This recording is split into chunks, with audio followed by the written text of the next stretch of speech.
আপনি 1 নাম্বার নেতা 1 নাম্বার, আপনি 2 নাম্বার নেতাও 2 নাম্বার, আপনি সিটার নেতা হবে বিশ্ব সিটার। সামনে যাই, দেখেন আজ কি হয়। কি কুয়াশায় কিছু দেখা যাচ্ছে না? ভয় পাচ্ছেন নাকি? আজকে তো অন্যরকম একটা মাহফিল। এর মধ্যে অনেকে আবার ওঠা বসা করতে পারে, দেখা যায় না।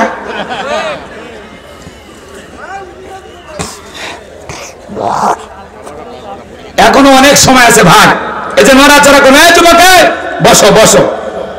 যারা এই কুয়াশার মধ্যে অন্ধকারে পালিয়ে যাচ্ছেন, যদি পারেন গেটের পাশে আমার গাড়ি রাখা আছে, এই গাড়িতে আমার লেখা একটা বই আছে, শেষ বিদায়। যারা পালিয়ে যাচ্ছেন তাদের জন্য বলতেছি, আপনারা যদি পারেন এই বইটা সংগ্রহ করবেন। একজন মৃত মানুষকে নবীজির তরিকায় কিভাবে বিদায় করতে হয়। মৃত ব্যক্তিকে চুমা খাওয়া জায়েজ না, হারাম। স্বামী স্ত্রী মারা গেলে একে অপরকে গোসল করাতে পারবে কিনা? মৃত স্বামী স্ত্রীকে চুমা খাওয়া যাবে কিনা?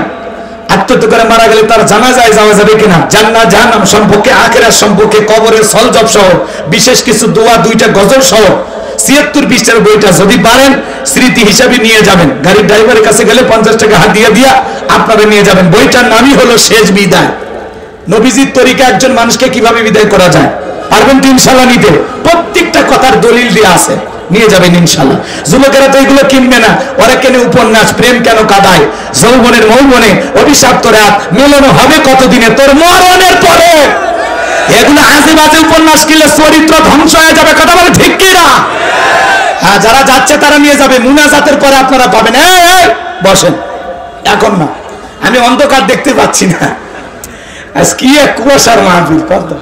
আলহামদুলিল্লাহ, আল্লাহ পরীক্ষা নিচ্ছে যে এই কুয়াশার ভিতরে কারা থাকে আর কারা পালিয়ে যায়। কথা বলেন। মুমিনের জীবনের প্রত্যেকটা দিন পরীক্ষা, কথা বলেন। জি, আপনার ধৈর্য নিয়ে থাকবেন। 12টা 15 বাজার আগে আমি দোয়া করব না, এখনো 45 মিনিট সময়। খালি চলেন, সামনে যাই, কুপা কাট করে দেবো, মারিয়া সমান হয়ে যাবে। তাকবীর দেন, লিল্লাহি তাকবীর। মানে মাঝে মাঝে সুবহানাল্লাহ, আলহামদুলিল্লাহ, আল্লাহু আকবার জোরে বলবেন, তাহলে আমি বুঝবো যে আপনারা আছেন। ঠিক আছে আমার ভাইরা, চলেন সামনের দিকে যাই। যে কথা বলতে চাচ্ছিলাম, আল্লাহর নবী দানিয়েল আলাইহিস সালামের কথা তারা ডিনাই করলো, পয়গম্বরের কথা তাদের পছন্দ হলো না। আল্লাহ পাক তখন ওই বনী ইসরাঈল উম্মতের উপরে, এই ঠেটা জাতির উপরে বাদশা বখতিয়ানাসরকে বাধা দিল। জালেম বাদশা বখতিয়ানাসর ক্ষমতার চেয়ারে বসার পরে হাজার হাজার মানুষকে গ্রেফতার করতে লাগলেন। শুধু তাই নয়, আল্লাহর নবী দানিয়েল আলাইহিস সালাম সহ তার 70,000 উম্মতকে জেলখানায় বন্দী করলেন। আল্লাহর নবী দানিয়েল জেলখানায়, কোন জায়গায়? একটু জোরে বলেন না। নবী যদি জেলখানায় যায়, আজকে যারা নায়েবে রাসূলের ভূমিকা পালন করবে, মাঝে মাঝে তাদেরকেও জেলখানায় যাওয়া লাগবে। পৃথিবীর সেরা নবী, সেরা পয়গম্বর, আখিরি নবী, আপনার আমার প্রিয় নবী, কলিজার টুকরা নবী, বিশ্ব নবী মুহাম্মদ রাসূলুল্লাহ সাল্লাল্লাহু আলাইহি সাল্লামকে যদি শিয়াবে আবু তালেবের ভিতরে জালেমেরা 3 বছর বন্দী করে রাখে, গাছের লতা পাতা খেয়ে জীবন ধারণ করেছিলেন, এই সেরা মানুষটা যদি জেলখানায় যায়, আজকে যারা কোরআন সুন্নাহর হক কথা বলবে, সঠিক দাওয়াত দেবে, মাঝে মাঝে জালেমেরা জুলুম করে তাদেরকেও জেলখানায় বন্দী করবে। কোরআনের পাকে আল্লামা সাঈদী হুজুর মিষ্টি কথা বলতো, কি সুন্দর দাওয়াত দিত। ময়না পাখির আওয়াজ শুনে লক্ষ লক্ষ মানুষ যাইতো।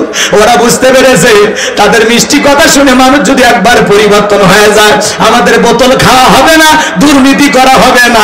এই জন্য ইসলাম প্রতিষ্ঠিত হলে আমাদের ক্ষমতার চেয়ারে বসার স্বপ্ন টিকে থাকবে না। এই জন্য পরিকল্পিতভাবে ময়না পাখিকে খাঁচায় বন্দী করে রেখেছিল, আর ভারতের ইশারায় আল্লামা সাঈদীকে বিদায় করে দিয়েছে। আল্লামা সাঈদী কেমন মানুষ ছিলেন, 50টা বছর দাওয়াত দিয়েছেন।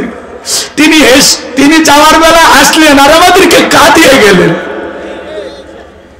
আল্লামা সাঈদী হুজুর আমিরে জামাত তার স্মৃতিচারণ করতে গিয়ে তিনি বলেছেন যে আল্লামা সাঈদী হুজুরের সাথে বারবার যখন দেখা হইতো আমাকে বুকে জড়ায় ধরতেন আর বলতেন, ডক্টর শফিকুর রহমান ভাই, আমার জীবনের 2টা আশা, আমি যদি জীবনে কোনোদিন জেলখানা থেকে আল্লাহ মুক্ত করে, আমি যেন আরেকটা বার আমার বাংলাদেশের মুসলমান ভাইদের সামনে কোরআনের একটি আয়াতের তাফসীর করে শোনাইতে পারি।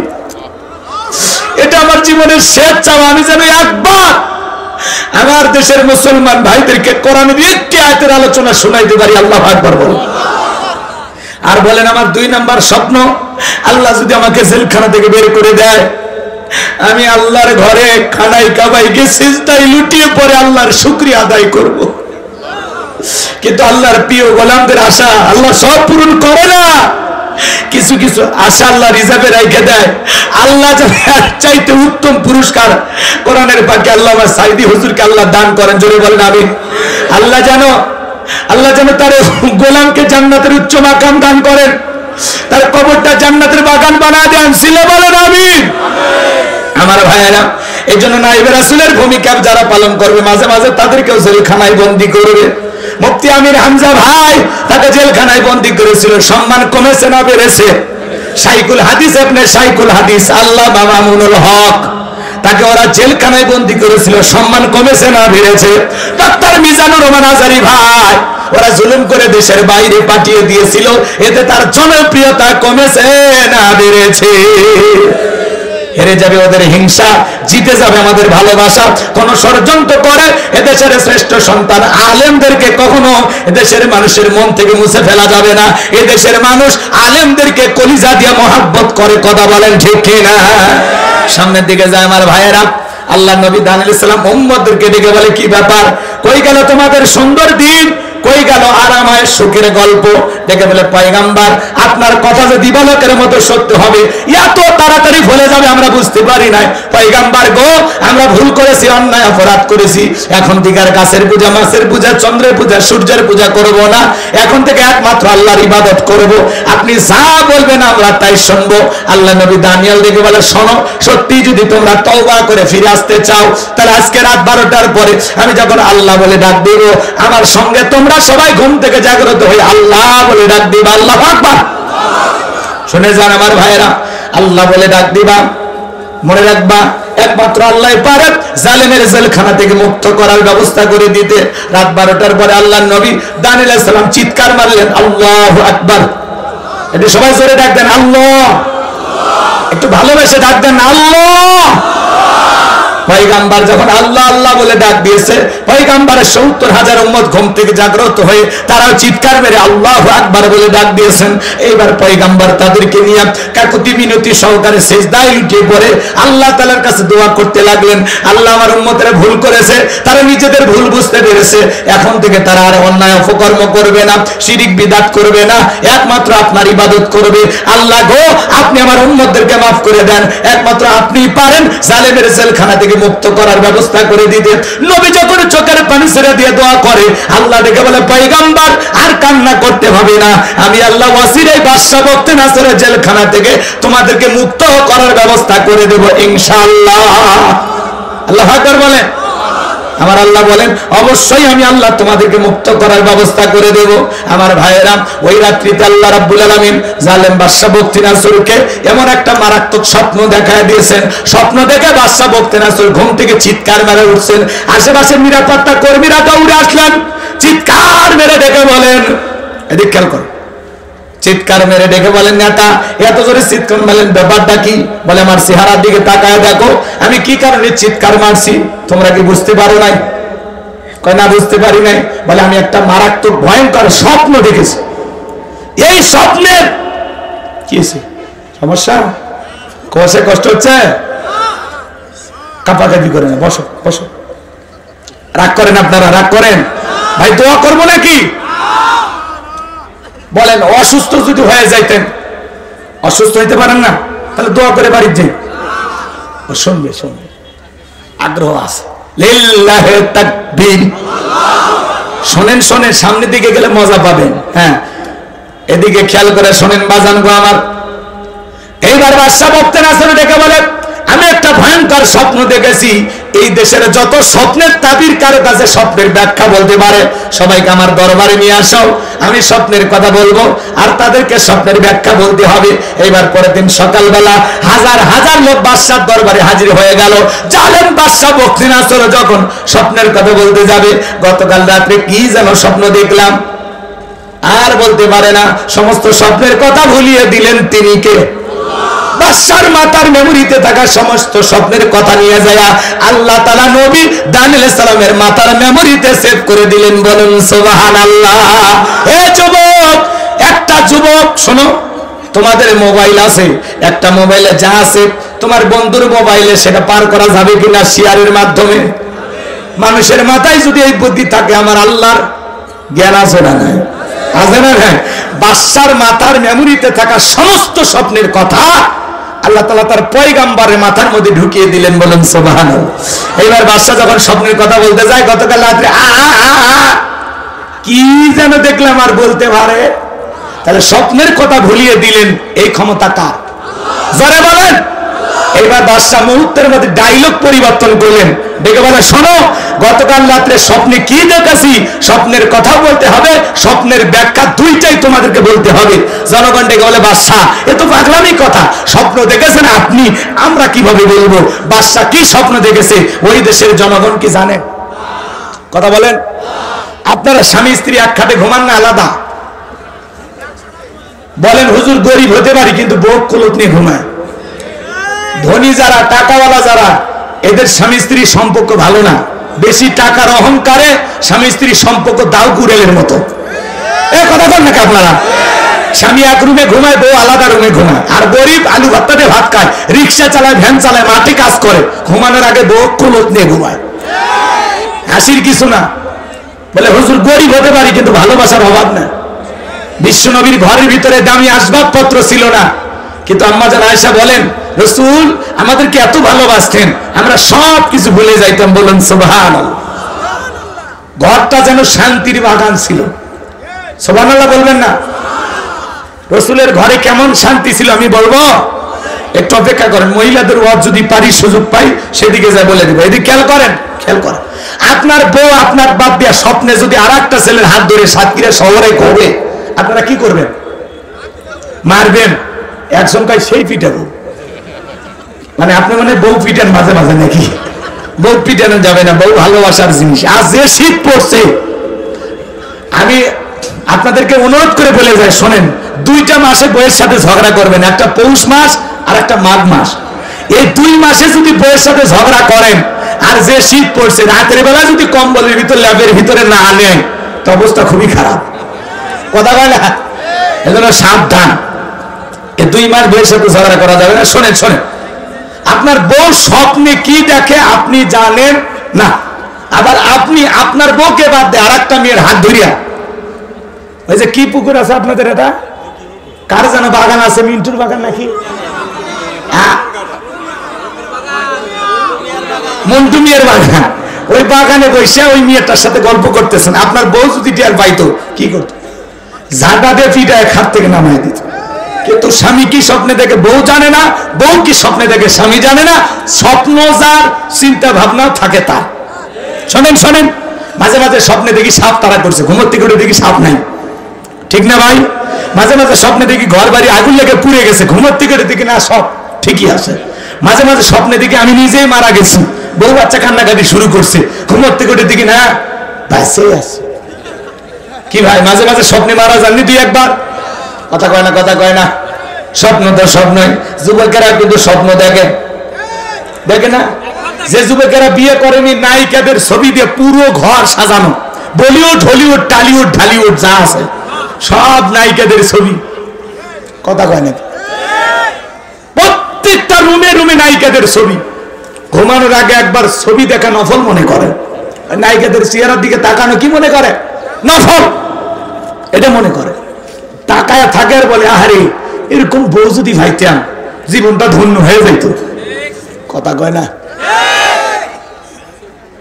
এক যুবক দেখলেন না, রাস্তার মধ্যে সিনেমার পোস্টার, নায়িকের ছবি আছে, এদিক ওদিক তাকায় নায়িকের ছবি চুমা খাচ্ছে। কি কোলা মানে এখন ভাই বের হয়েছে আচ্ছা, এই পাগলদেরকে বুঝাবেন কি দিয়ে? যুবক এইবার নায়িকের ছবি দেখে ঘুমাইছে, ঘুমের ঘরে দেখবে নায়িকের বুকের উপর। এই যে স্বপ্ন তো স্বপ্নই, কথা বলে ঠিক কিনা? এখনকার যুবকের আপডেট হয়ে গেছে ভাই। সেদিন এক যুবক বান্ধবীর কাছে ডাব নিয়ে যা বলতেছে, সোনা চেহারা খারাপ হয়ে গেছে, ডাবটা খাও তো, তোমার চেহারা দেখে আমার ভালো লাগে না, তুমি খাও। মেয়েটা এবার ডাবের ভিতরে পাইপ লাগায় খাইতেছে, ছেলে কিছুক্ষণ পরে এটিএমের মতো তাকায় আছে, মেয়ে বলল কি কিছু বলবা? একটা আপত্তি ছিল। কি আপত্তি? বলে তুমি যদি অনুমতি দাও আমি ডাবে না তোমার মুখে পাইপ লাগায় খাবো। মেয়ে বলে তোমার জন্য এটুকু তো করতেই পারি। কথা কয় না? মেয়ে খায় ডাবে পাইপ লাগায় আর ছেলে খায় মেয়ের মুখে পাইপ লাগায়। কি জামানা, কোথাকার পানি কোথা থেকে কি হয়। কথা কয় না কে? কি আছে তো করু, বাচ্চা হারিয়ে গেছে এগুলো আমি পড়ে থাকলে হবে? ওয়াজ কখন করব? হারিয়ে গেছে, নাম মেরাজ, পিতা তৌহিদ, গ্রাম হলো ইসলাম কাটি। ছেলেটি স্টেজের পাশেই আছে। কই বাবা তুমি কই? তোমার যদি বাপ মাও কেউ না পাওয়া যায়, ছেলে বাচ্চা নাও, আমি নিয়ে যাবো। কান্না করে না, শোনা আছে। যার বাচ্চা হারিয়ে গেছে মঞ্চে চলে আসেন। মেরাজ নামের একটা বাচ্চা পাওয়া গেছে, ইসলাম কাটি বাড়ি। চলে আসেন। বাচ্চা রেখে কই থাকে? এর মা না বাবা কে হারাইছে, ওরে নিয়ে আসবেন আমার কাছে। বেহুশে মা বাবা বাচ্চা জন্ম দিয়ে ছেড়ে দেখছে, কই গেল খবর রাখে না। হালকা দিলাম যাতে এরপরে বাচ্চা যান না হারা। পাওয়া গেছে, আর আব্বা আইছে। ওই ছেলে কার সাথে আসছে শোনেন, পাওয়া যাবে। এটা মেরাজের মাস চলতেছে না, হ্যাঁ রজব মাস, মেরাজ হাইরিছে, মেরাজ আছে আমাদের কাছে। চলেন আমার ভাইয়েরা, লম্বা করার কোন সুযোগ নাই। হে যুবকের দল, তোমরা একটু ভালো হয়ে যাও। আজকে যুব সমাজ সবচেয়ে খারাপ হওয়ার পিছনে একমাত্র কারণ হলো যুবকদের হাতে হাতে টাচ মোবাইল। এই মোবাইলের ওজন কম, কিন্তু মোবাইলের মাধ্যমে পাপের ওজনটা কম না বেশি? ঘরে দরজা লাগাইয়া মা বাবার চোখে ফাঁকি দিয়া কম্বলের ভিতরে ঢুকে, ল্যাপের ভিতরে ঢুকে মোবাইলে অশ্লীল ভিডিও দেখে, উল্টা পাল্টা ফ্রি ফায়ার পাবজি। কথা কয় না কেন? আবার আইপিএল বিপিএল সিপিএল বাজি। কথা কয় না কেন? আপনাদের ছেলেরা এরকম খারাপ না। মা বাবা যখন দরজায় নক করে, এত রাতে তোর ঘরে আলো জ্বলে কেন? তখন বলে বাংলাদেশের স্বাধীনতার যুদ্ধ হয়েছে 1971 সালে। তখন পড়ার ভান করে। কথা কয়? আবার পিতা মাতা চলে যায়, আবার মোবাইলে উল্টা পাল্টা ভিডিও দেখ। এরকম যুবক আছে না? না। হে যুবক, একা একা রুমের ভিতরে ভিডিও দেখতে পারো, কিন্তু মনে রাখবা পৃথিবীর সবার চোখকে ফাঁকি দিতে পারবা, আল্লাহর কুদরতি চোখকে ফাঁকি দেওয়া সম্ভব। এই মোবাইলের ওজন কম, কিন্তু মোবাইলের মাধ্যমে পাপের ওজন কম না বেশি? জোরে বলেন, জোরে বলেন। দেশে মোবাইল আইছে, চিঠি বন্ধ হইয়াছে, দিওয়ানা বানাইছে, পোলা মাইয়ার মনের কথা ভাসে বাতাসে। আমি কি বলবো? যুবক চলবে? তাহলে বলো চলবে, চলবে, চলবেই তো। আমি জানি তোমরা খুশি আছো না? দেশে মোবাইল আইছে, চিঠি বন্ধ হইয়াছে, দিওয়ানা বানাইছে, পোলা মাইয়ার মনের কথা ভাসে বাতাসে। ও দেখো পোলা পানির মন বাদা ফেসবুকে এখন, ও দেখো পোলা পানির মন বাদা ফেসবুকে এখন, মোবাইলে চ্যাটিং কইরা কাটাই সারাক্ষণ। এই মোবাইল পাইয়া দেখো মদনের মাইয়া, এই মোবাইল পাইয়া দেখো মদনের মাইয়া কি কাণ্ড ঘটাইছে, স্বামী সংসার আইখা নাকি পালাইয়া গেছে। সে যে স্বামী সংসার আইখা নাকি পালাইয়া গেছে। 2 বাচ্চার মা, 4 বাচ্চার মা পরকীয় প্রেম করে স্বামী সন্তান রাইখা আর একটা পুরুষের হাত ধরে পালিয়ে যায়। যেই নারী সন্তান রেখে স্বামী রেখে আর একটা ছেলের হাত ধরে পালিয়ে যেতে পারে, ওটা নারী না, ওটা পাশানিক ডাইনি, নারী জাতির কলঙ্ক, বিশ্বাসঘাতক নারী। কেমনে পারলি স্বামী সন্তান রাইখা? এই মহিলা কেমনে পারলি বল? কেমনে পারলি? কথা বল নাকি আপনারা? এই পরকীয়ার অভিশাপে হাজারো পরিবার জ্বলে পুড়ে শেষ। কত পুরুষের জীবন যারা কয়লা করে দিছে। পাগলিরা কয় হুজুর আমার স্বামী খারাপ। এই তোর স্বামী কি ফিরাউনের চাইতেও খারাপ? কয়টা স্বামী সংসার করেছিস? যে স্বামী খারাপ হয়ে গেল? দোষ গুণ নিয়েই মানুষ। কথা কন, স্বামীকে ভালো করো, ওয়াজ করো, ভালো ব্যবহার করো, সুন্দর ভালোবাসা দাও, এমনি স্বামী পরিবর্তন হবে। স্বামীর জন্য সাজুগুজু করে প্রত্যেক রাতে নতুন নতুন কাপড় পরে অপেক্ষায় থাকবা, দেখি তো অন্যদিকে কেমনে নজর দেয়। আগলিরা এরা পুরো দেশে আগুন লেগে দিছে। প্রত্যেকটা অঞ্চলে দেখেন খালি মেয়ে মানুষই। কোন ছেলে কোন মহিলার বাড়ি গেছে বিয়ে করার জন্য, তোরা আসিস কে?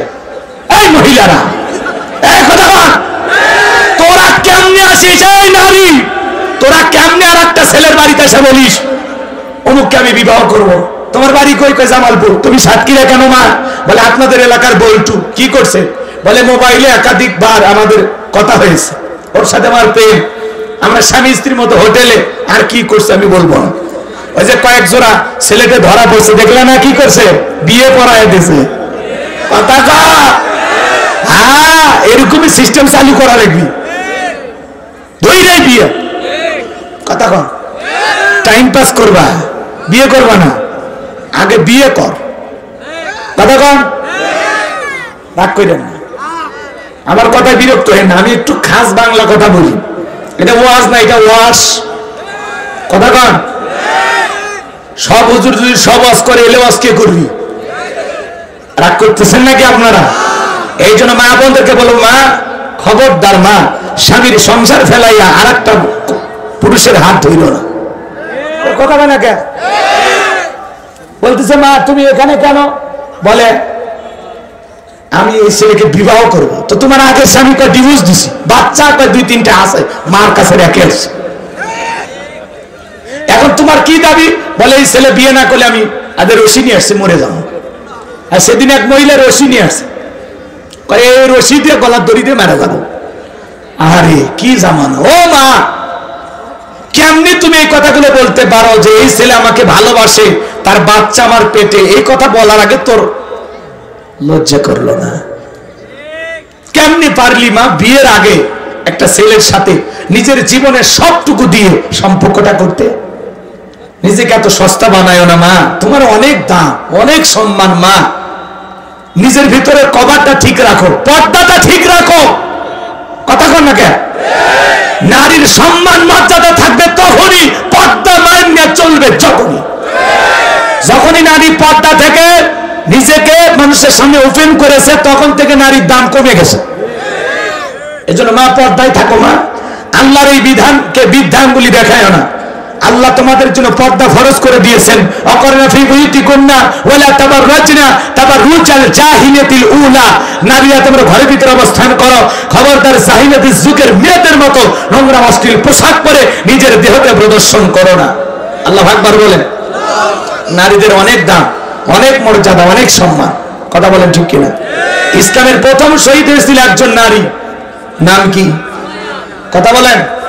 তাহলে তারা ইসলামের জন্য জীবনকে শহীদ হয়ে যায়, আর এরা প্রেম করে শহীদ হচ্ছে, পরকীয়া করে শহীদ হচ্ছে। কথা বল। মা বোনদের বলে যাই, মা শোনো, হযরতে সুমাইয়া তার ছেলের নাম হলো আম্মার, দুইজন কালেমা পড়ে মুসলমান হয়েছে। আবু জেহেলের সাথে সাক্ষাৎ হয়ে গেল। আবু জেহেল ডেকে বলে, আম্মার তুমি নাকি মুসলমান হয়েছো? সুমাইয়া তুমিও নাকি মুসলমান হয়েছো?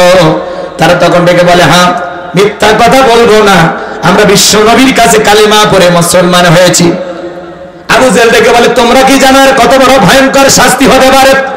সুমাইয়া ডেকে বলে, আবু জেহেল ভয় দেখায় কোনো লাভ নাই, আমরা ইসলামের জন্য জীবন দিতে রাজি আছি। বলেন আল্লাহু আকবার। এইবার আবু জেহেল তাদের মা ছেলে দুইজনকে ধরলেন, দুইটা খুঁটির সাথে বাঁধলেন।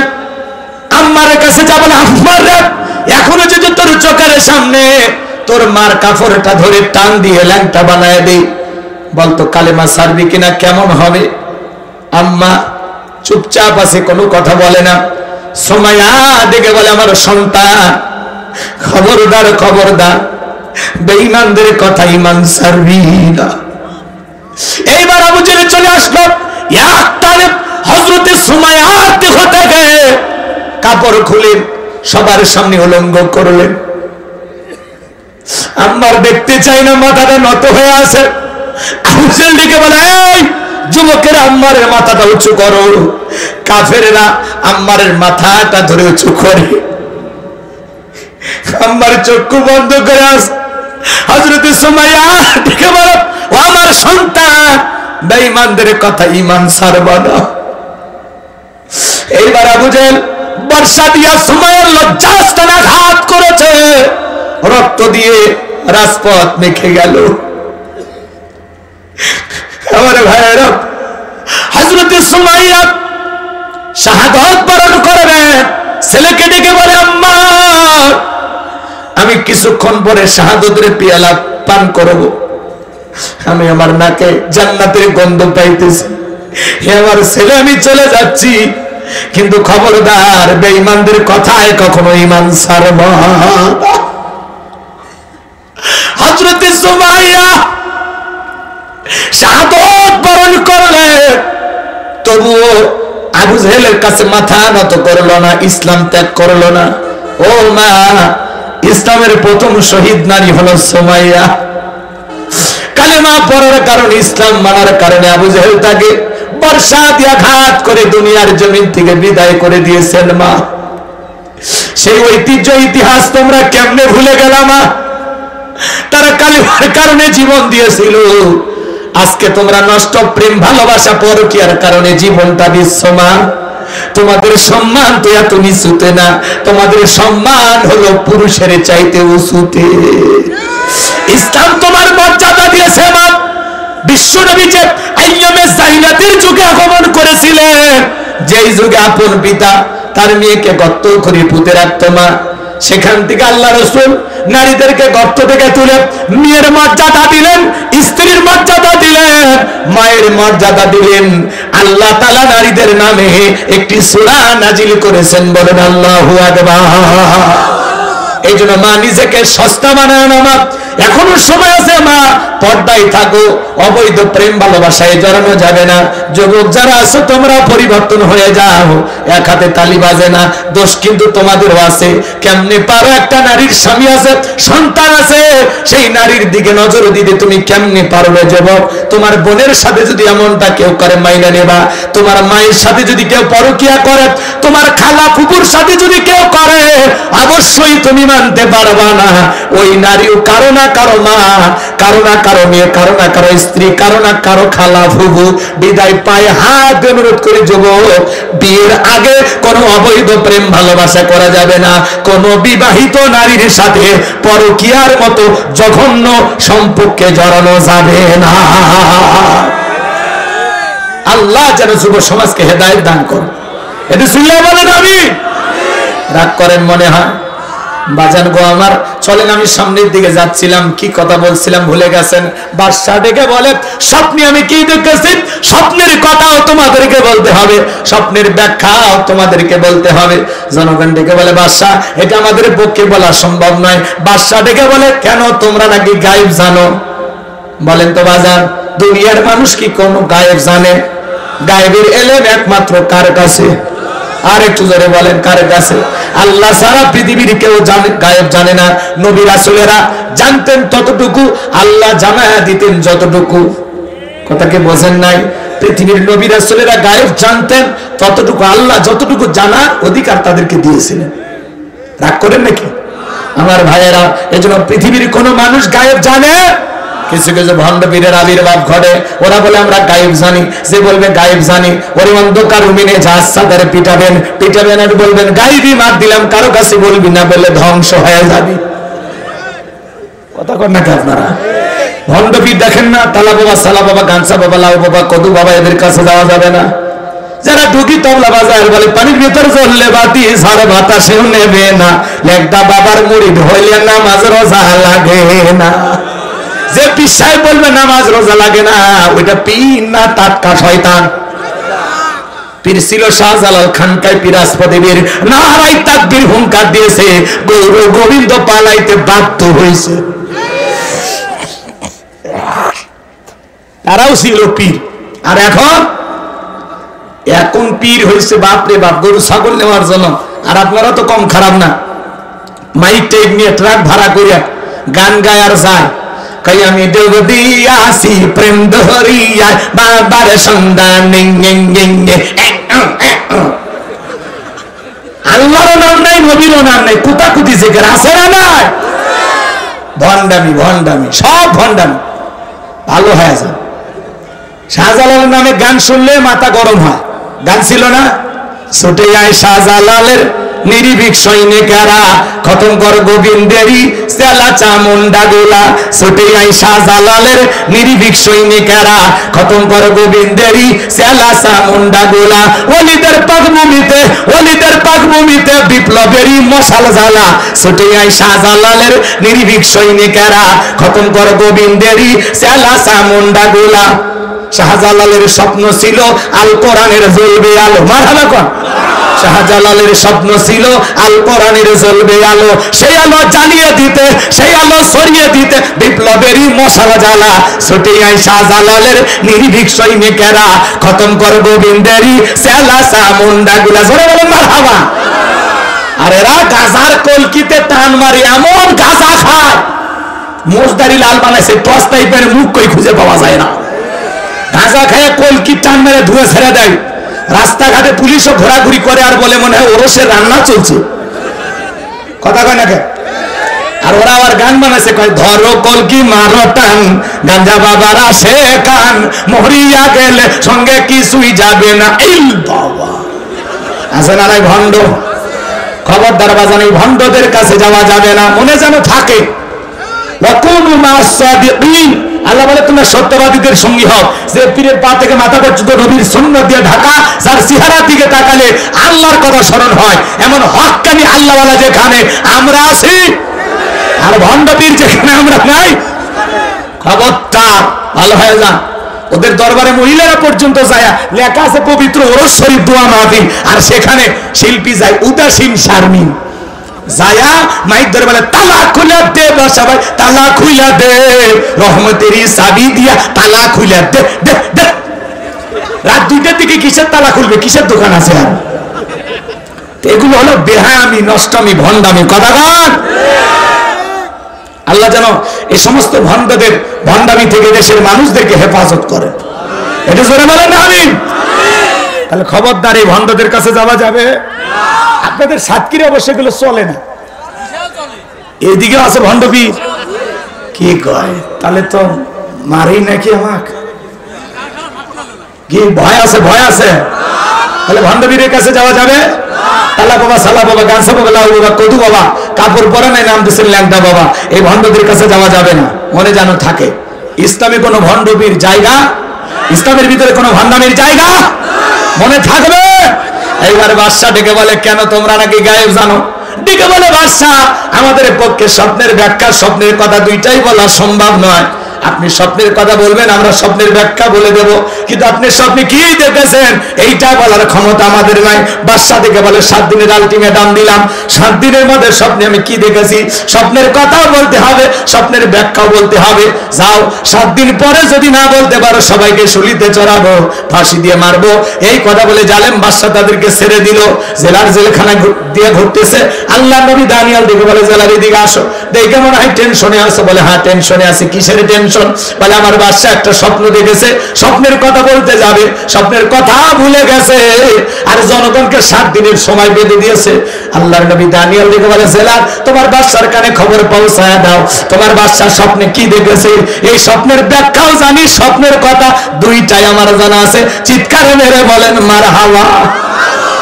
এবার জেলার এক দৌড়ে চলে গেছে বাদশার কাছে, যা বলে, বাদশাহ জেলখানে একটা কয়েদি আছে, সে আপনার স্বপ্নের কথা জানে, স্বপ্নের ব্যাখ্যাও জানে, আপনার টেনশনে ঔষধ আমি নিয়ে আসছি।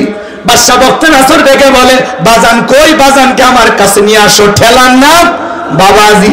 এইবার জেলার যা বলে, ও নবী দানিয়াল, বাদশাহ তোমার ডেকেছে। বলে, না আমি যাইতে রাজি নাই, আমার একটা শর্ত পূরণ করতে হবে, তারপরে আমি যাব। কি শর্ত? বলে, আমার 70,000 উম্মতকে আগে জেলখানা থেকে বের করে দেওয়া লাগবে, সবার শেষে আমি জেলখানা থেকে বের হব। বলেন আল্লাহু আকবার। নেতৃত্ব যদি শেখা লাগে, নেতাগিরি যদি শেখা লাগে, নবীদের কাছ থেকে শিখতে হবে। বলেন আল্লাহু আকবার। আপনি যাত্রার পিছনে স্লোগান দেন, নেতার মহব্বত ভালোবাসে সাতক্ষীরা শহরে মিছিল করতে গেলেন, নেতা পাশে এক খান ট্যাবলেট খান, ট্যাবলেট খান, ট্যাবলেট খান, যেখানে আমরা আছি সেখানে ট্যাবলেট খান। কবরে তোমরা কেন পড়ে? নেতার মিছিল করতে যায় 105 জনকে ধরে পুলিশ থানায় নিয়ে গেল, নেতা সহ।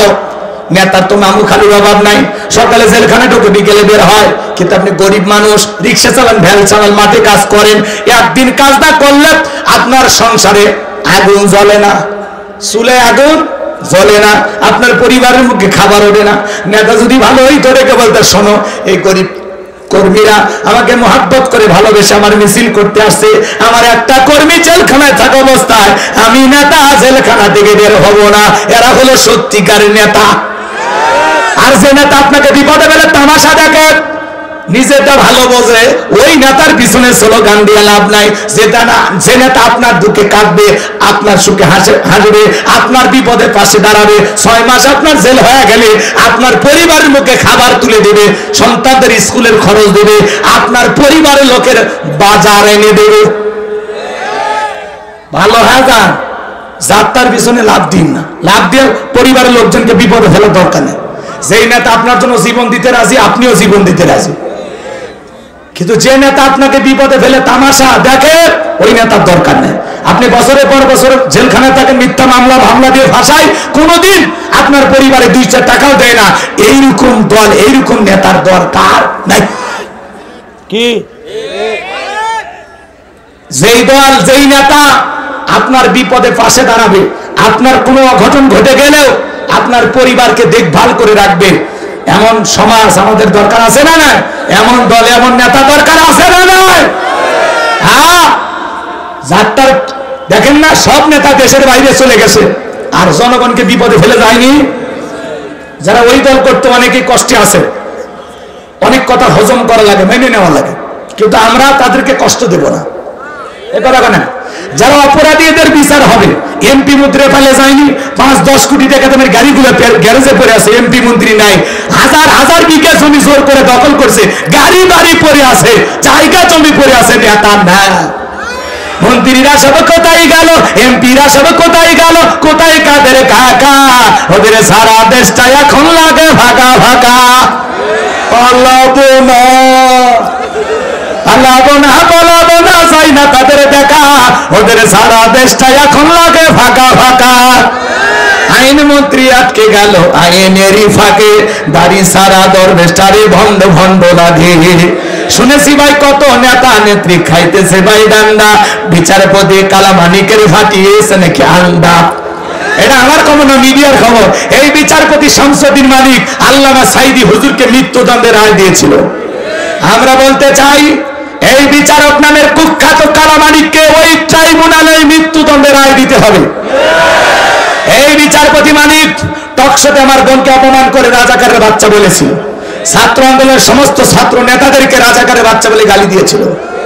এই কথা বলেন নাকি আপনারা? 116 জন আলেমের তালিকা করে দুদকের কাছে জমা দিয়েছিল, আমার রোল নাম্বার ছিল 23, সিরিয়াল আমার নাম্বার কত? যারা আলেমদের তালিকা করেছিল, বিনা তালিকায় কলার পাতা শুয়ে আসে। পুলিশ যা বলতেছে, ভাই ছাগল কলার পাতা খায় নাকি অন্য কিছু খায়, বাঁচতে চাইলে জেলখানায় চলে।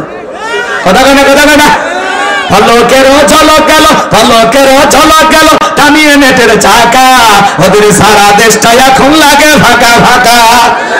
কোথায় গেল সংসদেতে মমতাজের গান, কোথায় গেল হযরত বলা স্বামী ওসমান। 70 রাকাত তাহাজ্জুদ পড়তো, বিরাট বড় আল্লাহর ওলি দাবি করতো, 41 সাল পর্যন্ত টিকে থাকার স্বপ্ন দেখেছিল, কিন্তু 24 সালের 5 আগস্টে ভাগ্যে কি আছে আল্লাহর ওলিরা জানতো না। মাইক পেলে বলতে খেলা হবে, খেলা হবে। আজকে পুরো বাংলাদেশের মাঠ পড়ে আছে, কিন্তু ওই খেলোয়াড় নাই। এরা তো খেলোয়াড় ছিল না, ছিল পাক্কা দুর্নীতিবাজ। এরা আমেরিকা, কানাডা, লন্ডনে বাড়ি করেছে, সুইস ব্যাংকের অ্যাকাউন্টে টাকা জমাইছে। কথা বল না কে? দেশটাকে লুটে পুটে খায়া শেষ করছে ভাই। এই দেশে কিচ্ছু না, খালি মাটি ধুয়ে গেছে। কি কথা বল না কে? 93 বিলিয়ন ডলার ঋণের বোঝা এখন বাংলাদেশের মানুষের ঘাড়ের উপর। 48 বিলিয়ন ডলার ছিল বাংলাদেশের রিজার্ভে, সব খাসে, সব কিচ্ছু হয়নি। যে পরিমাণে দুর্নীতি হয়েছে, 1000 পদ্মা সেতু বানালেও টাকা শেষ হবে না, এত দুর্নীতি হয়েছে এই দেশে। আপনি কি মনে করেন তাহাজ্জুদ পড়ে? ওরা তাহাজ্জুদ পড়ে মিথ্যা কথা বলে। একজন উপদেষ্টা সত্য কথা বলছে, ওনাকে আমি ধন্যবাদ দেই। উনি বলেন ওনারা তাহাজ্জুদ পড়ে সকালবেলা কোরআন পড়ে মিথ্যা কথা বলতো।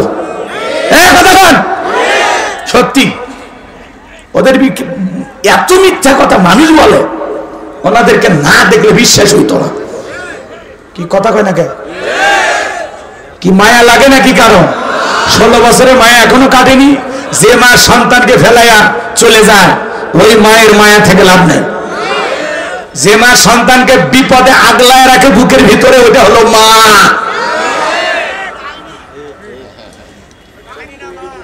আমার ভাইয়েরা মন খারাপ করবেন না, বাজার লম্বা করার কোন সুযোগ নাই, সামনের দিকে আমি যাব। আমার ভাইয়েরা এইবারে জেলা যা বলে বাদশাহ যে আপনার স্বপ্নের ব্যাখ্যা জানে, স্বপ্নের কথা বলতে জানে, তার একটা শর্ত আছে, তার 70,000 লোককে গ্রেফতার করা হয়েছে, তাদেরকে ছেড়ে না দিলে সে আপনার সামনে আসবে না। বাদশাহ দেখে বলে ওই বাজান যদি বলে এই দেশের আসামি কেন, পুরো পৃথিবীর সমস্ত আসামি ছেড়ে দিতে রাজি, বাজান যা বলে তুমি তাই করো। এইবার সমস্ত উম্মতদেরকে ছেড়ে দেওয়া হলো। সবার শেষে আল্লাহর নবী দানিয়েল জেলখানা থেকে বের হয়ে আসলেন। বাদশার দরবারে প্রবেশের নিয়ম হলো যত মানুষ প্রবেশ করে মাথাটা নত করতে হয়। আল্লাহর নবী কি কোনো জালেমের কাছে মাথা নত করতে পারে? ইয়াকা নাবুদু ওয়া ইয়াকা নাস্তাইন, আমরা তোমার ইবাদত করি, তোমার গোলামি করি, সাহায্য তোমার কাছে চাই। আল্লাহ ছাড়া এই মাথা কোনো পীরের কাছে নত করা যাবে না, নেতার কাছে নত করা যাবে না, কোনো জালেমের কাছে মাথা নত করা যাবে। আল্লাহ নবী তখন দেহটাকে আঁটসাঁট করে মাথাটাকে উঁচু করে কৌশল করে দরবারে প্রবেশ করলেন। এই দৃশ্য দেখার পরে বাদশাহ বক্তনা চলে ডেকে বলে বাজান যত মানুষ দরবারে প্রবেশ করে মাথা নত করে, তুমি কেন মাথা নত করলা না? আল্লাহ নবী দানিয়েল কৌশলে উত্তর দিয়ে বলে শোনেন যে আপনার স্বপ্নের কথা আমার মাথার মেমোরিতে সেভ করে দিয়েছি। তার কথা হলো তাকে ছাড়া দুনিয়ার কারো কাছে এই মাথা নত করা যাবে না। আমি যদি মাথা নত করতাম আপনার মতো স্বপ্নের কথা ভুলিয়ে দিত, তাহলে আমিও টেনশন, আপনিও টেনশনে মারা যেতেন, আমাকেও মেরে ফেলতেন। তখন ডেকে বলে বাজান যা করেছে ঠিক করেছো, আসলে তোমার মাথায় বুদ্ধি আছে। এই কথা বলে নিজের চেয়ার থেকে উঠে আল্লাহ নবী দানিয়েল সালামকে বাদশাহীর চেয়ারে বসায়া দিলেন। চিৎকার মেরে বলুন সুবহানাল্লাহ। যে আল্লাহ জেলখানা থেকে চেয়ারে বসায় সে আল্লাহ তো আছে না নাই? জোরে বলেন আছে না নাই? এইবার বাদশা বক্তে নাসর ডেকে বলে বাজান তাড়াতাড়ি করে বলো আমি স্বপ্নে কি দেখেছিলাম আর স্বপ্নের ব্যাখ্যা কি হবে। আল্লাহ নবী দানিয়েল বলতে চায়, আপনারা কি শুনবেন? আগ্রহ আছে? কারা কারা শুনতে চান দুই হাত তুলে দেখান। লিল্লাহি তাকবীর, লিল্লাহি তাকবীর। আপনারা অনেকে ওঠা বসা করতেছেন, কি খুব বেশি কষ্ট হয়?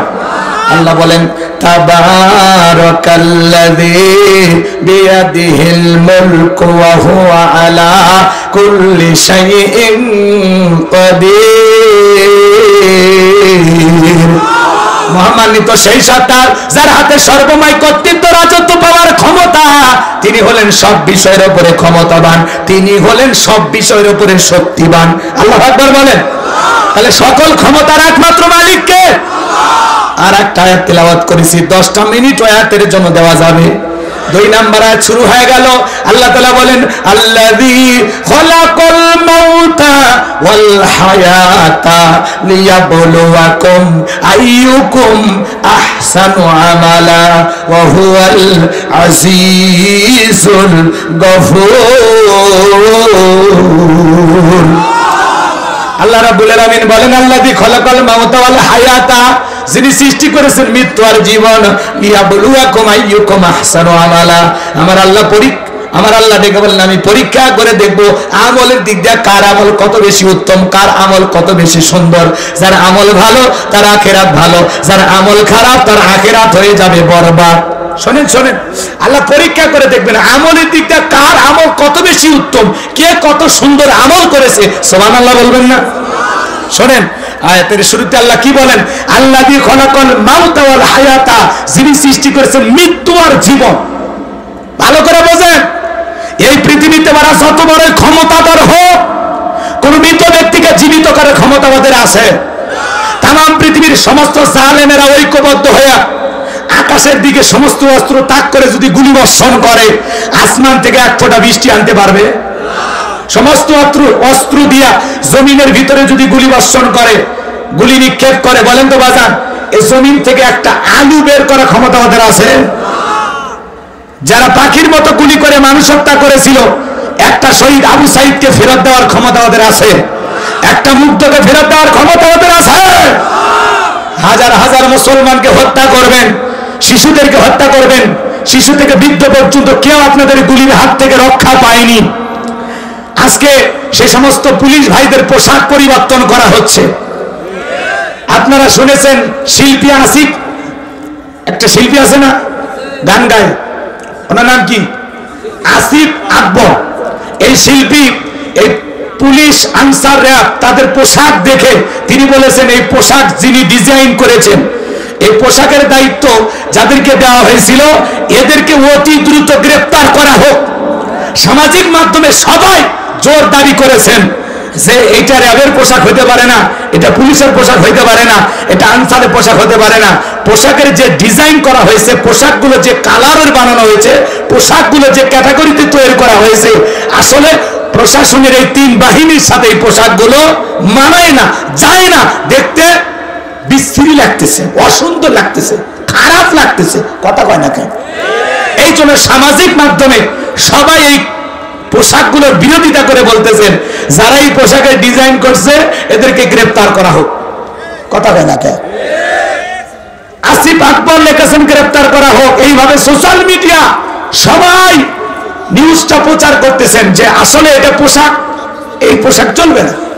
তা আমরা বলতেছি শুধু পোশাক পরিবর্তন করলে হবে না, এই পোশাক যে মানুষগুলো পরিধান করবে সে সমস্ত প্রশাসনের ভাইদের মন মানসিকতারও পরিবর্তন করতে হবে। পোশাকে যাই আছে না, পোশাক আগের গুলো চলবে, কিন্তু আমরা সোনার মানুষ চাই।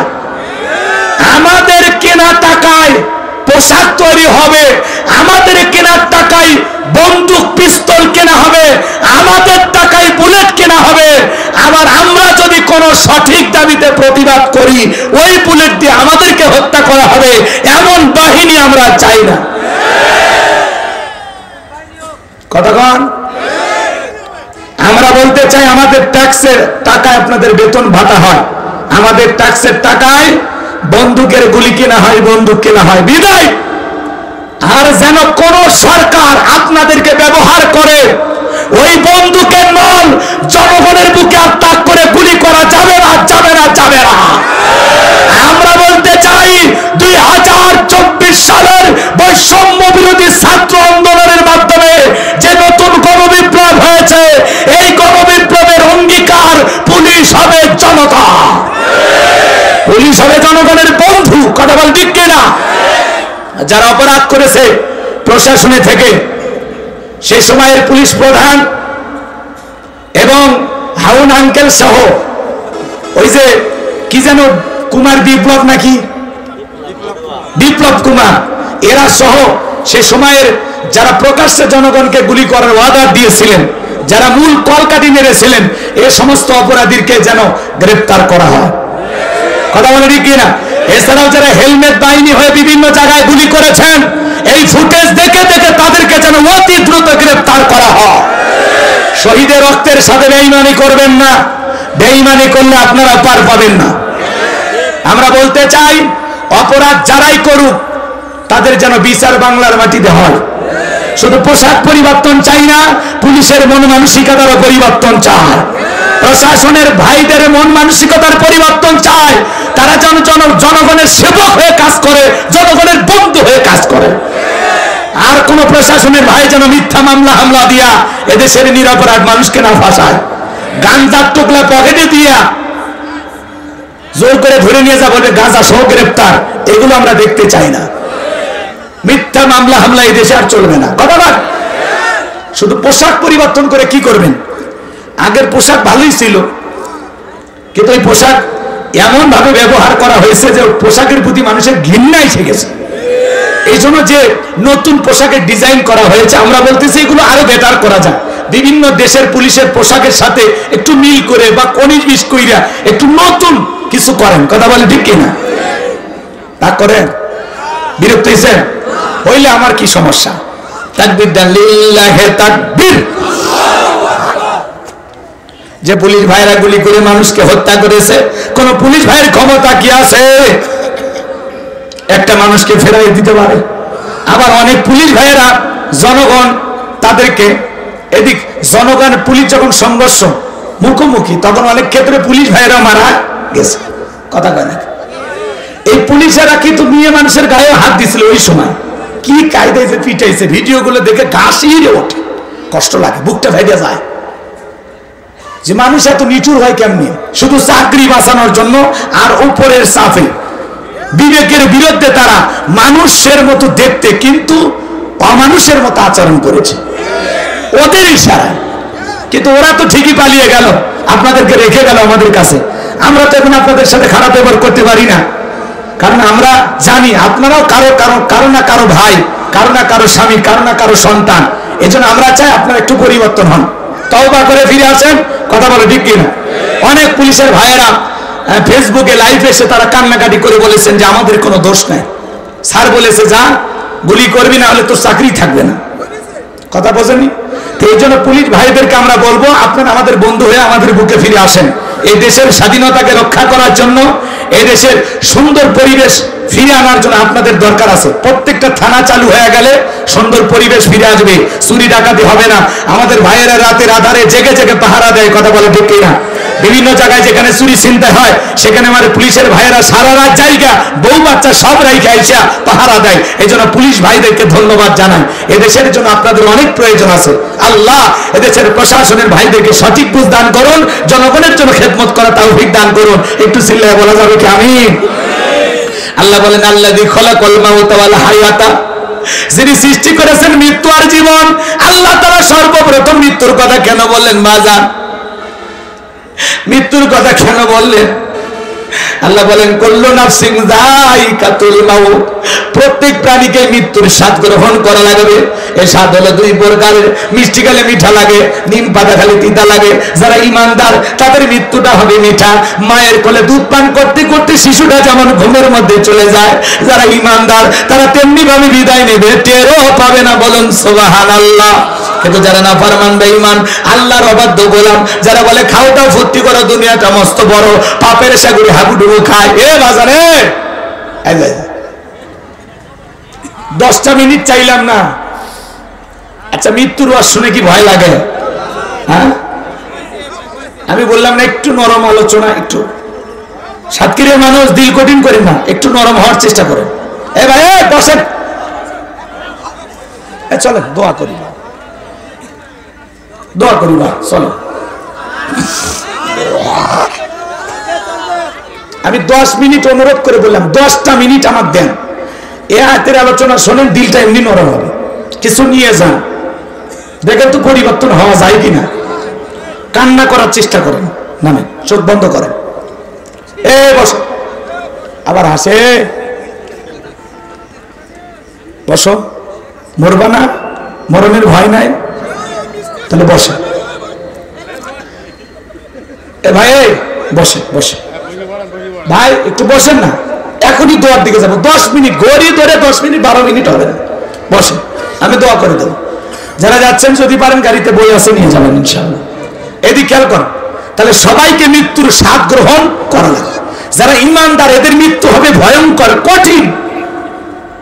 দেখেন না কত মানুষ মৃত্যুর সময় পেশাব পায়খানা করে দেয়, চোখগুলো বড় বড় করে, গালি দিতে দিতে মারা যায়, হাহাকার করে, ওই যে ধরতে আসছে, আমি যাবো না, যা যা যা, আতঙ্কিত হয়। কত মানুষ মৃত্যুর 6 মাস আগে জবানটা বন্ধ হয়ে যায়, সন্তানেরা শরবত বানায় মুখে তুলে দেয়, খাওয়ার শক্তি থাকে না, গালসি বেয়ে পড়ে যায়। সকল ধর্মের মানুষ বিশ্বাস করে মৃত্যু এটা চিরন্তন সত্য। কথা বলেন না আমার ভাইয়েরা, বেঁচে আছি এটাই অস্বাভাবিক, মৃত্যু হবে এটাই স্বাভাবিক। এই দুনিয়া থাকার জায়গা না বাজান, দুনিয়া কাউরে জায়গা দেয় না। আল্লাযী খালাকাল মাউতা ওয়াল হায়াতা, আল্লাহ বলেন যিনি সৃষ্টি করেছেন মৃত্যু আর জীবন। সর্বপ্রথম আল্লাহ মৃত্যুর কথা কেন বলেন বাজান? এই দুনিয়াতে আসার একটা সিরিয়াল আছে, যাওয়ার কিন্তু কোনো সিরিয়াল নাই। দাদা আসছে, দাদার পরে বাবা আসছে, বাবার পরে আমি আসলাম, আমার পরে আমার সন্তান আসলো। কিন্তু যাওয়ার বেলায় দাদার আগে নাতি চলে যায়, বাবার আগে সন্তান চলে যায়, বাবার কাঁধে সন্তানের লাশ, এটা হলো দুনিয়ার সব চাইতে ভারী বোঝা। এই বোঝা বহন করার ক্ষমতা বাবাদের থাকে না। হে যুবক, কবরস্থানের দিকে তাকায় দেখো, তারা তো এই গ্রামে বসবাস করত, কত বৃদ্ধ কবরস্থানে যাইতো, তোমার মতো কত যুবক চাইতো, শিশু যাইতো। হে যুবক, দুনিয়া সাকার জায়গা না, সবাইকে মৃত্যুর স্বাদ গ্রহণ করা লাগবে। এই দুনিয়ার জমিনে একটা মানুষ আসবে, 9 মাস 10 মাস আগে খবর পাওয়া যায় একটা সন্তান জন্ম নেবে, কিন্তু একটা মানুষ মৃত্যুবরণ করবে, দুনিয়ার সফর শেষ করবে, 9 সেকেন্ড আগেও জানা যায় না কার কখন কোথায় মৃত্যু হবে। হে যুবক, তুমি কি মনে করো মৃত্যু থেকে পালাইয়া বাঁচতে পারবা? পারবা না। আল্লাহ বলেন, আইনা মা তাকুনু ইদরিকুমুল মাউত ওয়ালাউ কুনতুম ফি বুরুজিম মুশাইয়াদা। সূরা নিসার ৭৮ নম্বর আয়াত। আল্লাহ ডেকে বলেন, যেখানে থাকো, যে অবস্থায় থাকো, মৃত্যু তোমাদেরকে ধরবে, মৃত্যু থেকে পালানোর কোনো রাস্তা খোলা নাই। আমাদের সবাইকে মৃত্যুর স্বাদ গ্রহণ করা লাগবে। হে বাজা, দুনিয়া থাকার জায়গা না, আমরা কেউ চিরকাল বেঁচে থাকবো না। মৃত্যুর যন্ত্রণা যে কত কঠিন রে যুবক। আল্লাহ নবী ইদ্রিস আলাইহিস সালামকে জিজ্ঞাসা করা হয়েছিল, ও আল্লাহ নবী ইদ্রিস, আপনার কাছে মৃত্যুর যন্ত্রণা কেমন মনে হয়েছিল? আল্লাহ নবী ইদ্রিস আলাইহিস সালাম ডেকে বলেন, শোনো, জ্যান্ত ছাগলের গা থেকে চামড়া খসাইলে ছাগলটার যেমন কষ্ট হয়, আমার কাছে মৃত্যুর যন্ত্রণা তার চাইতে বেশি কষ্ট করা মনে হয়েছে। মৃত্যুর যন্ত্রণা কত কঠিন, কত ভয়ঙ্কর। এ বাজা, আপনার আমার প্রিয় নবীর ইন্তেকালের সময় নবী আমার দুনিয়া থেকে বিদায় নিয়ে যাবেন, ফাতেমা চোখের পানি ছেড়ে দেওয়া জোরে কান্না করে। নবী আমার ডেকে বলে, মা ফাতেমা, তোর চোখের পানি আমার সহ্য হয় না রে মা, আয় আয়, তোর কানটা আমার মুখের কাছে লাগায় দে। হযরতে ফাতেমা কানটা মুখের কাছে লাগায় দিলেন। নবী কি যেন বললেন, হযরতে ফাতেমার কান্না বন্ধ হয়ে গেল। আম্মা জান আয়েশা জিজ্ঞাসা করেন, আমার মেয়ে ফাতেমা, তোমার আব্বা জান কি এমন বলেছে মা, যার কারণে কান্নাটা বন্ধ হয়ে গেল? হযরতে ফাতেমা ডেকে বলে, মা, বাবা আমাকে বলেছেন বাবার ইন্তিকালের পরে সর্বপ্রথম বাবার সাথে আমার সাক্ষাৎ হবে। বুঝতে পেরেছি মা, বাবার ইন্তিকালের পরে বেশি দিন দুনিয়াতে আমাকে থাকা লাগবে না। আমার ভাইয়েরা, জিবরাইল আসলেন, নবীকে সালাম দিলেন, আসসালামু আলাইকুম ইয়া রাসূলুল্লাহ, ইয়া হাবিবাল্লাহ। হুজুর, নবী গো, আল্লাহ তাআলা আপনার শরীরের অবস্থা জানতে চায়। আবার নবী বলে, আল্লাহ জানার পরেও যেহেতু জানতে চায়, জিবরাইল যাও জানায়া দাও, আমি নবী আগের চাইতে অনেকটা ভালো আছি, আলহামদুলিল্লাহ। কিছুটা সময় পরে আবার জিবরাইল আসলেন, নবীকে ডেকে বলে, নবী, আজকে আসমান থেকে আমি একা আসি নাই, আমার সাথে আরেকজন ফেরেশতা এসেছেন, যার নাম হলো মালাকুল মউত। যেই মালাকুল মউত দুনিয়ার কারো বাড়িতে ঢোকার পারমিশন লাগে না, অনুমতি লাগে না গো নবী, আপনার অনুমতির অপেক্ষায় দাঁড়িয়ে আছে। নবী আমার অনুমতি দিলেন, মালাকুল মউত ভিতরে প্রবেশ করে নবীজিকে সালাম দিলেন, আসসালামু আলাইকুম ইয়া রাসূলুল্লাহ, ইয়া হাবিবাল্লাহ। হুজুর, নবী আমার সালামের জবাব দিলেন। মালাকুল মউত ডেকে বলে, নবী, আপনি যদি অনুমতি দেন আপনার রূহটা আমি বের করব, আর আপনি যদি অনুমতি না দেন, আমার আল্লাহ বলেছেন, হে মালাকুল মউত, আমার বন্ধু যদি অনুমতি না দেয় 1 সেকেন্ড দেরি করবি না, আমার বন্ধুর যতদিন মনে চায় ততদিন দুনিয়ার জমিনে থাকবে। বলুন সুবহানাল্লাহ। আমার নবী বলে, মালাকুল মউত, এরপরে কি আর কোনোদিন আসবে না? মালাকুল মউত ডেকে বলে, নবী, যেহেতু জীবন আছে, আপনার মৃত্যুর স্বাদ তো অবশ্যই আপনাকে একদিন গ্রহণ করতেই হবে। জিবরাইল বলে, নবী, আল্লাহ তাআলা আপনার দিদারের ইন্তজাম করতেছেন। নবী আমার ডেকে বলে, মালাকুল মউত, যেহেতু আরেকবার তোমাকে আসতেই হবে, তাহলে ঠিক আছে, যাও, আর তোমাকে দ্বিতীয়বার কষ্ট করা লাগবে না, আমি তোমাকে অনুমতি দিলাম, তুমি আমার রূহটা বের করতে পারো। এইবারে মালাকুল মউত বিশ্ব নবীর রূহটা বের করার জন্য যখন বুকের উপরে হাত রেখে দিয়েছে, নবী আমার 2 চোখের পানি ছেড়ে দিয়ে কাঁদে আর বলে, মালাকুল মউত রে, আজরাইল, তাড়াতাড়ি বুকের উপর থেকে হাতটা নামায় নাও। এ মালাকুল মউত, আমি তো আর সইতে পারি না, তাড়াতাড়ি আমার বুকের উপর থেকে হাতটা নামায় নাও। নবী আমার দু চোখ বেয়ে বেয়ে অশ্রুগুলো ঝরে যায়। মালাকুল মউত যখন হাতটা নামায় নিলেন, আমার নবী বলে, মালাকুল মউত, এই যদি হয় মৃত্যুর যন্ত্রণা আমার উম্মতেরা সহ্য করতে পারবে না। কেমন দয়ার নবী পাইছি, মৃত্যুর আগে উম্মতের কথা বলে না। সুবহানাল্লাহ।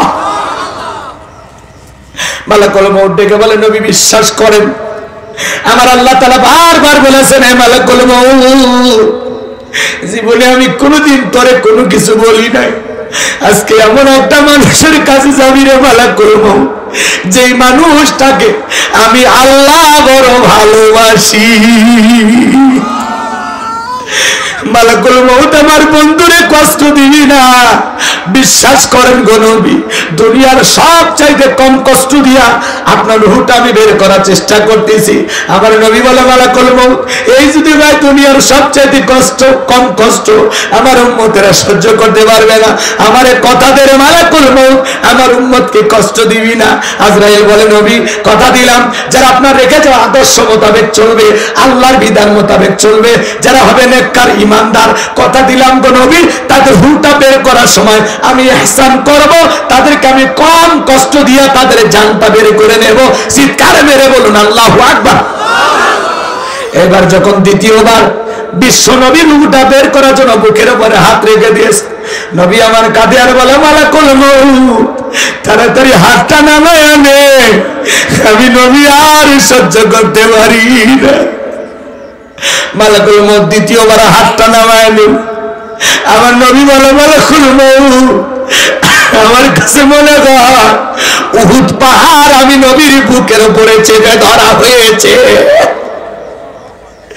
কেমনে সহ্য করি রে মালাকুল, আমি তো আর সইতে পারি না। দ্বিতীয়বার যখন বিশ্ব নবীর রুহটা বের করার জন্য আজরাইল হাত রেখে দিয়েছে, আমার নবী কাঁদে, চোখ বেয়ে বেয়ে পানিগুলো পড়ে যায়। নবীর রূহটা বের হয়ে যাবে, এমন মুহূর্তে নবী আমার উম্মতদেরকে লক্ষ্য করে বলেন, ও আমার উম্মতেরা, আসসালাত আসসালাত আসসালাত, নামাজ নামাজ নামাজ ছাইরো না। নবীজির রূহটা বের হয়ে যাচ্ছে, নবী আমার দুনিয়ার থেকে বিদায় হয়ে যাচ্ছেন। এই সময় উম্মতদেরকে লক্ষ্য করে বলে গেলেন, আমার উম্মতেরা, আসসালাত আসসালাত, নামাজ নামাজ নামাজ ছাইরো না। নবীজির জীবনের শেষ কথাটা কি আমরা আমল করতে পারবো? আজকের মাহফিল থেকে কি আমরা সিদ্ধান্ত নিতে পারি যে জীবনে কোনোদিন নামাজ ছাড়বো না? কারা কারা হাত তুলে দেখো। আল্লাহ আমাদের সবাইকে 5 ওয়াক্ত নামাজি বানায় দেন। জোরে বলেন আমিন। আর একবার জোরে বলেন আমিন। আমার ভাইয়েরা,